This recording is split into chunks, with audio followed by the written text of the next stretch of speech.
Just finished up the photo shoot for the knives. If you're watching this, that means the knives are already for sale on the website, or at least what's left of them. You guys know that I've been working through a big batch, but I actually have a bunch sold through private offers, just people asking for certain things that I happen to be already making. So here's what I have left, and just some eye candy for you. Even if there's nothing left, I know some of you guys will like the eye candy. Of course, we have the yellow fox. There it is. Check out that gorgeous wood. Black phenolic pins, 1/4 inch. Forge finish Scandi grind. Beautiful. And then if you guys remember the testing of this blade, the warrior pattern, here it is in its completed form. Black polished micarta, smudgy there now with some packing oil on it. Forge finished saber grind with a secondary bevel there. 1/4 inch brass pins, some big hunks of brass. Brass song tube as well. Orange liners. That is a lot of knife. Same pattern in British Racing Green. White liners. And again, the 1/4 inch brass pins. Huge chunks of brass. This is the first time I've done 1/4 inch brass pins, and I really, really love it. Brass thong tube, 1/4 inch as well. Forge finish, saber, secondary bevel. Just a beast. And then there's a prototype, which I haven't figured out what to name yet. Maybe some of you guys could suggest a name for me. Here it is. What do you think of that? What an incredible skinner. Beautiful. Look at that. 3/16 stock. Check out that compound grind up here. 3/16 stock, like I said. Yellow liners, just a hint. A beautiful wood, 1/4 inch brass pins again. Check out the thickness of that spine. Bang! You're vicious. You say what dancer? Saber grind, forge finish on the flats and the swedge here. Razor sharp. Imagine skinning with that one. What a caping knife, what a skinning knife. Love it. Hey, what's up guys? Thanks for clicking on another video. I really appreciate it. Please hit the like button, and if it's your first time here, I invite you to subscribe. Now, a couple weeks ago I put up a video where I cleaned and serviced a bunch of my EDC folding knives. We had a little talk about them, and it seemed like a lot of you guys wanted me to, I had to get to sharpening them at that time. A lot of you wanted me to show the sharpening process of all those folding knives. The response was really great, and I fully intended to do that, except I've been swept up in a whole bunch of projects with the bathroom renovation and a lot of stuff going on here, and working on stuff with the house and plans. I've just been swept up, and I still haven't gotten to sharpening those knives, and the edges are even worse shape now because I've been using them flat out. Of course, our knives are tools, and when I do things like renovation work or shop work, or I'm working out in the driveway at something, or a project around the house or up at the cabin, wherever I might be, these EDC knives come along with me. They get beat up, they get worn, and today we're going to be sharpening Spyderco Delica. Look at that. Man, I love this knife. Full flat grind. VG10 steel. Seki City, Japan. Check out the wear there. Let's get it under the microscope and take a look at our starting edge.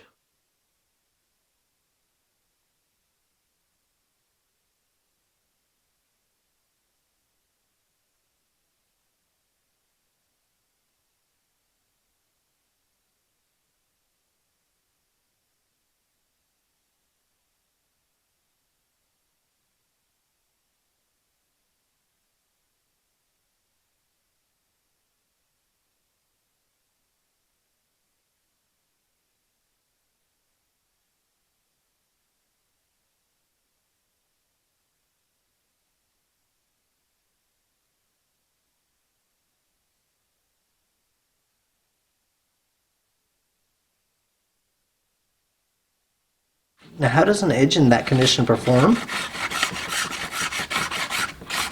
You can see it will not even fight the paper here. So, let's fix it. And what we have right here is a Shapton. It's a little bit difficult to see here now. This is a Kuramaku Blue Black. And this has quickly become one of my favorite stones. Such a useful stone. It's, well, Shapton is top notch anyways. I really like the Shapton products. But it's a 340 grit, I believe.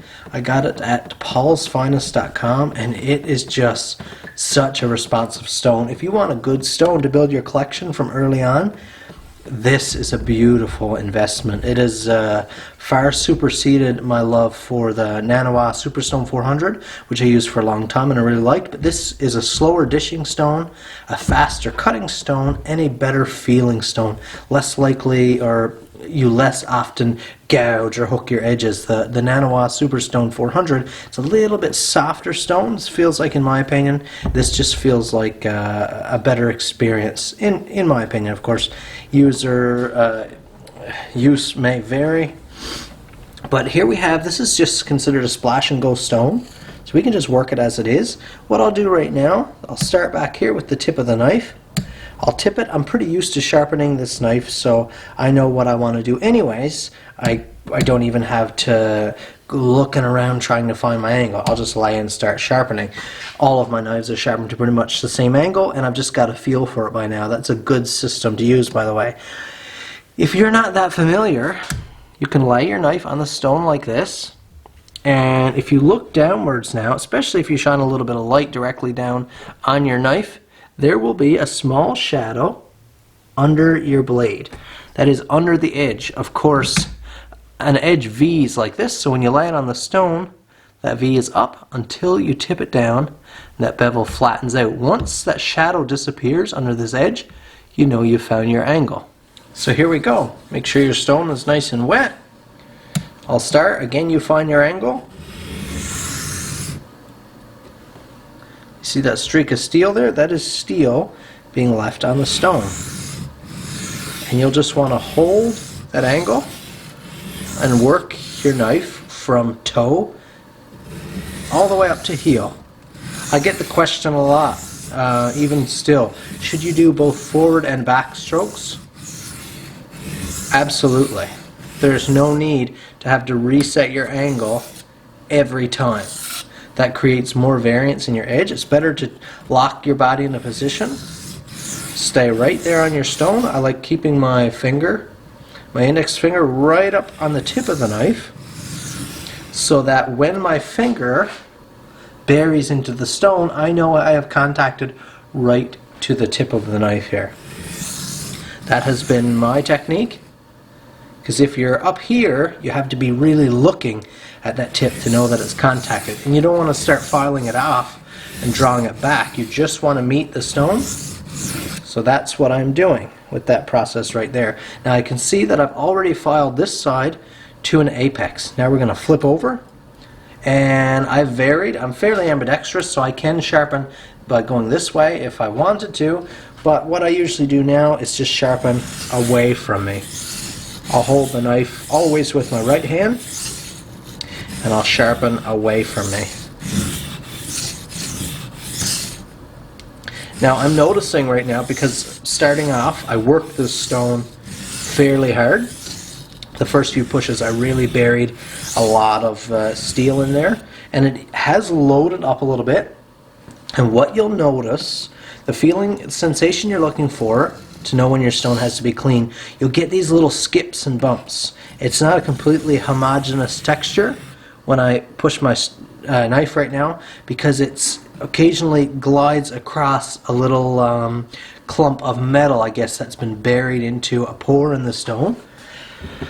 This is a must-have tool. It has become a must-have tool almost from the time I first bought it a couple years ago. It just blew my mind. This is a Nagura stone.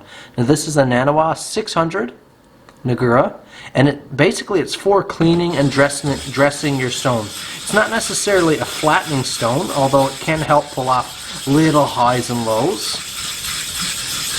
But it's really good scrubber. It's a softer composite than your stone, so it doesn't harm your stones. but it can help build up a milky slurry if that's something you're looking for, but it really helps clean your stones. So it'll just chew off all that sediment in the surface. One last rinse, because I really, there we go. Now we have a beautiful fresh surface again. Don't be afraid to do that fairly often. See, now that our stone is clean, we have a brand new face of cutting particles now, just with that little scrub with the Nagura. So we can take off sharpening again. So I can already tell right there now in a couple spots, we're getting a little bit of skipping. Now I'll just one towards me just to remove any burr if it's happening. Give my edge a rinse, and we'll have a close look here. See what's happening. Lots of looking, feeling. You really want to rely on your senses for this. Use or observe as much as possible, I'll say. Constantly look. Now, I used to constantly check. Sheet after sheet after sheet of paper I would burn through as it sat on my desk while I was sharpening to keep testing, keep testing. You don't want to do that. You want to get used to how the edge should feel. That's my biggest telltale.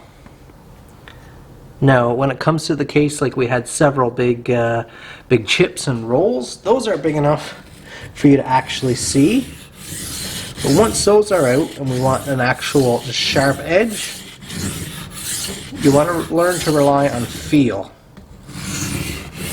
Now that I've worked both sides and filed them in quite good, established a good scratch pattern, I know I'm getting close, I won't stick to as long a period of time on each side. Couple passes, start working down to single strokes. My goal is to work closer and closer to single strokes, cutting strokes. You guys know by now that I always end on a stone with cutting strokes, and I like to end with a clean stone as well, by the way. So let's pull that Nagura up again. See, let me just show you guys here. You see the little striations there from the steel? This just really hauls that up out of there.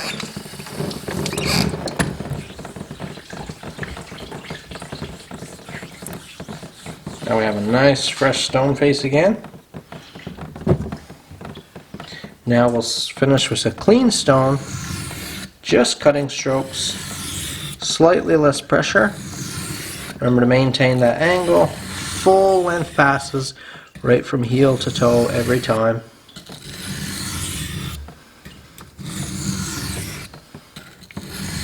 And the choice is yours on when to stop. You want a nice clean apex.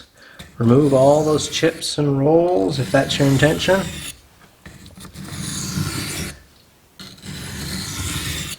You don't want any light reflecting. Remember in that microscope video you saw all that light reflecting on the edge?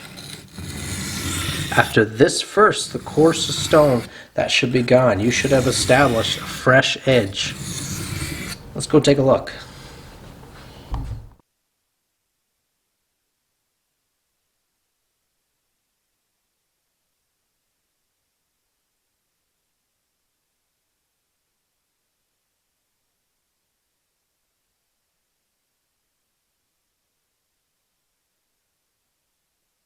Pretty happy with those results. Now, if you want the world's best 1-2 combo, in my opinion, formed over the last year or so, I've come to this conclusion. Right here, this Kuramaku Blue Black, this will rip out all of those nicks and rolls and stuff really quick on almost any steel. Your super steels, any of your fancy stuff, this is a ceramic based stone.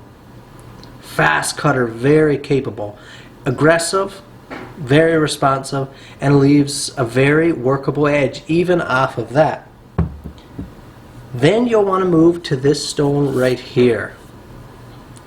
This is a 1000 mesh Shapton glass stone. Again, a ceramic, so it's a fast cutter. It will handle pretty much all your modern fancy steels, you guys with all the S90 and 135 and all the snazzy stuff, which I'm not a huge fan of, but all of those things this stone will handle, and the edge that this 1000 produces is just incredible. Again, paulsfinest.com. Man, if you're looking for sharpening gear, that's the spot.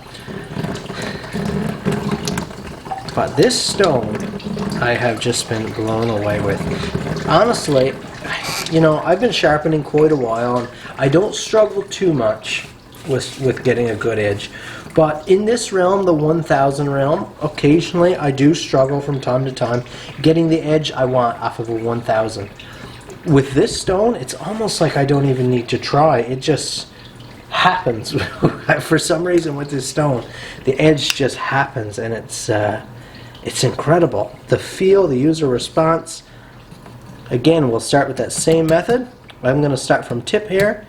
If you need to, lay it down as often as you need to. Lay your knife flat on the stone, tip it up, have a good look for when that shadow disappears. Mine is right there. I can see it disappear under my edge. Once that happens, remember, log that into your brain, write what that angle looks like, and get to work. Just listen to that stone. Isn't that beautiful? And this is as high as we're going today. This is VG10. This is a soft steel. Soft steels tend to do good with a slightly coarser edge. And this 1000, the edge that this 1000 gives, is just ridiculously sharp. So high performing. Just really, really nice. Not a face shaving edge. I wouldn't finish your straight razors on it.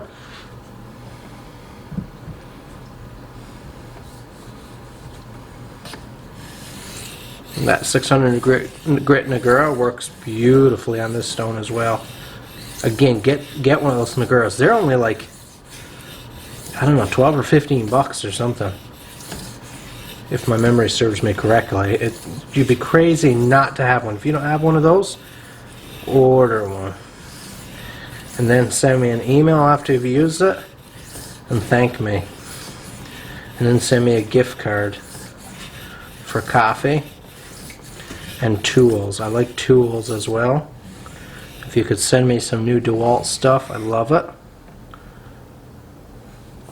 Also need new tires for the truck, so you know, just get yourself one of those Nagura stones and you'll be all set. I'm going to do a cleanup right now because I am working it fairly good. Not doing the lightest, most gentle little passes. You can see we carve off all that black steel from the knife. This being a softer steel too, it is going to carve and load up your stone a little bit faster. Oh, that fresh, clean stone. That is beautiful. Single cutting strokes. Lightening on pressure as I move. This step, the goal after your first stone, which is in establishing an edge, the goal for every stone after that is to replace the previous stone scratches with the new stone scratches. So when we look at this edge now, this bevel, under the microscope, I want to see all 1000 grit scratches. That would be ideal, to have a perfectly homogeneous striation pattern, scratch pattern, of 1000 grit scratches. Almost done, almost ready to take a look. Make sure you're getting right up to that apex. The times that I usually do struggle, it's that I'm not up quite enough on my edge. I'm falling, I'm resting back, and I'm sharpening and sharpening, but all I'm doing is polishing the first 90% of the bevel up to my apex. So I'm not really altering the performance of the knife. It's feeling pretty good. It's got a real nice bite there now. My eyes aren't doing well under this light for me tonight. I Can't see much that's happening there, but again, that's why you got to rely on the feel. I'll try to remember to throw a video up there now of a challenge I took on for myself a few years back, where I sharpened a couple of my knives from dull to shaving sharp in X amount of time, blindfolded, completely blindfolded. Just to give you an idea of how important it is to rely on touch, feel.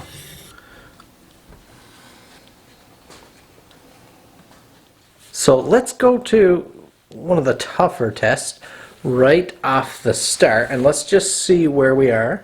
So let's just do a quick arm hair test. So it is clipping hairs. Not the best, but it is doing it. So definitely not my best edge off that 1000 grit stone, but not bad either. Let's just see what that same edge looks like on some paper. So not buttery smooth, but pretty nice. It's a nice working edge. Again, 1000. It's not a polished 6000 that's gliding through, but I just want to show you. We didn't spend a lot of time on that 1000. I just want to show you something real quick. I'm just going to take that exact edge that we just had there. You saw how it performed. Just give it a few runs on my strap here. Not being too picky with the angle, but I am trying to keep that same angle. Of course, stropping, use reverse strokes. You're always pulling away from the edge, otherwise you'll dice into your strap. Well, let's just see if we can get any better performance out of that 1000 edge, which again is not a very high grit. But this is just a piece of leather, a finished side of a piece of leather loaded with some polishing compound, a little bit of polishing compound. I'll just clean my blade a little bit there as well. See if we have any difference now. Do you see that? Now, this is a suede side leather with some rouge, a little bit finer, more delicate of a compound. Let's just do a few passes. You've seen everything that I've done with this knife. I haven't done anything off camera. No extra strokes on the stone, no extra strap passes, nothing like that. I'm just being completely real here. I've got nothing to prove on my sharpening methods at this point. This is my EDC knife. I want a good working edge. I want it quick. Didn't spend a whole ton of time on the stones there for you guys. But I'm just trying to show you what is possible with not a huge tool set and not a huge amount of time. Now let's just have a look.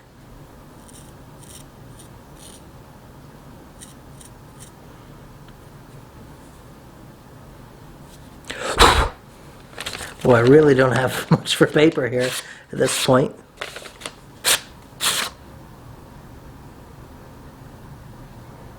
And that's it. Very basic tool set. We have those two stones. And we only need the coarsest stone because we had a couple of those bad nicks and chips in there, and that was due to some nails and stuff while I was doing some carpentry work recently, probably on the bathroom reno, I think. But we have this knife, nice and sharp. You can see shaving sharp, ready to peel my kid's apple. Back in the pocket again, ready to go. Hope you enjoyed the video. Hope you found some value in it. Check out paulsfinest.com. This is not a sponsored video. He didn't ask me to make this, but I'm really impressed with Paul's service, the site, the selection he has there. Everything I've bought has been incredible. He's just a good stand-up guy to deal with. So I'd appreciate it, and I'm sure he'd appreciate it if you shop there, paulsfinest.com. I hope you found some value in this video. Hit that like button, subscribe if it's your first time here, leave me a comment down below, let me know if there's anything specific I didn't cover in the video that you'd like to know, and I'll see if I can get it for you. See you in the next video.